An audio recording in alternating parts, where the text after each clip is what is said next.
Hello students, இன்றைக்கி நம்ம பார்க்க போகிற வீடியோ என்னென்னு பார்த்தீங்கன்னா engineering materials. So engineering materials அப்படின்னா என்னங்கிறத நம்ம பார்ப்போம்.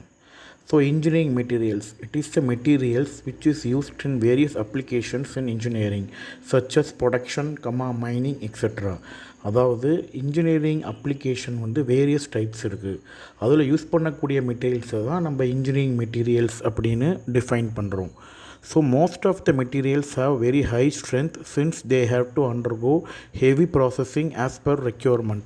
So இந்த பாயிண்ட் நம்மளுக்கு என்ன சொல்ல வருது பார்த்தீங்கன்னா, most of the engineering materials பார்த்திங்கன்னா ஸ்ட்ரென்த் வந்து ரொம்ப அதிகமாக இருக்கும். என்ன காரணத்தினால அப்படின்னு பார்த்தீங்கன்னா, நிறைய ஹெவி ப்ராசஸிங் அதுக்கு பண்ணணும். அதனால் நெக்ஸ்ட் நம்ம பார்க்க போகிறது கிளாசிஃபிகேஷன் ஆஃப் இன்ஜினியரிங் மெட்டீரியல்ஸ்.